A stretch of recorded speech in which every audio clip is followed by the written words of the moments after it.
Една среща на басейна с Дани Георгиев от отбора на Черно море по водна топка. Ами аз направих тук интервюто с двамата сърби, с Никола, новия състезатели с старши треньори. Вие вече работите с новия треньор, нали? От колко време? Как ви се виждат нещата? От 3 седмици. 3 седмици. Да. Как се, чувства ли се така нещо сръбско в вариациите му? Да, както предната година също. Отново се усеща сръбското. Професионализма също се усеща доста. Изключително професионален треньор е. На много добро ниво.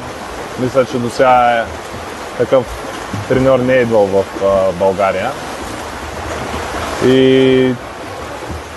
Кажи ми една промяна в тренировките, нещо, което е по-различно. Едно само нещо. Ами, малко по-спокойно е. Тренира си се пак както трябва, но има някакво спокойствие. Има доста голямо спокойствие. Мисля, че треньора го вкарва много добре. Има и позитивизъм, също така. Усети го това нещо при разговора ми с него, да. Да, и тренировките вървят изключително. Момчетата са надъхани. Всичко ще покажем в басейна, когато дойде време. Какво ви каза при първата среща? Какви амбиции има специално той? Ами, амбициите му на него е да направи отбор и да покажем всичко, което можем във водата.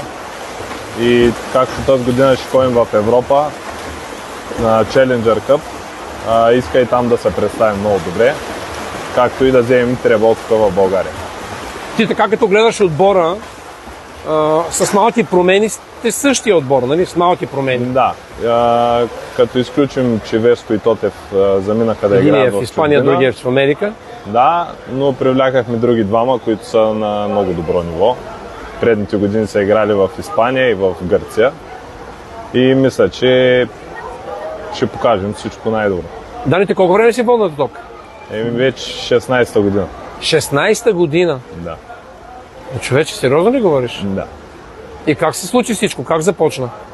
Почнах първо при Григор Христов, Гришата. Да, познавам го добре. Плуване почнахме да тренираме с повечето и от момчета, които са и в момента в отбора. И се задържахме доста време. От приятелство и всичко. Само Черно море. Сменял ли си клубове? Не, само Черно море. Ай, нямаш намерение да сменяш? Ще нещо в чужбина някъде? Не мисля, даже и в чужбина. Не мислиш? Само Черно море? Само Черно море. Ти си кръвен моряк? Да. Чистокръвен моряк? Да. Личните твои амбиции за този сезон какви са? Личните ми амбиции са в България да покажем, че сме наистина шампиони за четвърти пореден път да вземем титлата на България. Тази година е купата, тъй като все още нямаме купа на България и е малко на тормози този факт. Така ли? Да. Мислите го? Да. И да вземем и суперкупата, която е края на септември. А за Европа някакви амбиции там или там не знаете точно каква е ситуацията? Ами все още чакаме потвърждение къде ще е. Мисля, че на 20 или до 22 ноември ще е квалификациите за Challenger Cup и трябва да се борим до края. Има амбиции да се класираме, да сме в по-горните места. Всичко с времето си и тежки тренировки ще трябва. А не си ли един от най-опитните с толкова години в басейна? Такава водната топка говоря като цяло. Да. Понатрупно си доста опит. Така смятам. Има ли си няколко оферти някъде от други клубове? Имам предвид чужбина, не България. То повечето пъти трябва да се обвържиш с учене и... Да, като студент, някъде евентуално да играеш. Да. Тоест не си получавал така конкретна оферта, ела да играеш някъде. Не. А би ли приел такова нещо? В момента не. Тъй като тук също работим с изключителни професионалисти и мисля, че в момента тук е достатъчно. Кажи ми какво мислиш за водната топка? Пробвал ли си някакъв друг спорт? Защо? Плуване си почнал, водна топка, нещо друго. Пробвал ли си някакъв? Играл съм футбол първи, втори, трети клас. И това съчетано с водната топка, но не беше моето и си останах в басейна. Гледа ли европейското? Да. Как ти се видя като настроение, като атмосфера? Мисля, че такова европейско не е правено до сега, до 20 годишни. Тук в Варна беше най-доброто такова. Нашите момчета България от 20 също се представиха на доста добро ниво. Запазиха и участието си в дивизия 1, т.е. дивизия елит до година и там за напреде. Мисля, че доста добре се развиват. Другите отбори, как примерно шампионите Хърватия, те са на много добро ниво. И така. На Черно море време ли му беше да стъпи в Европа? Ами да.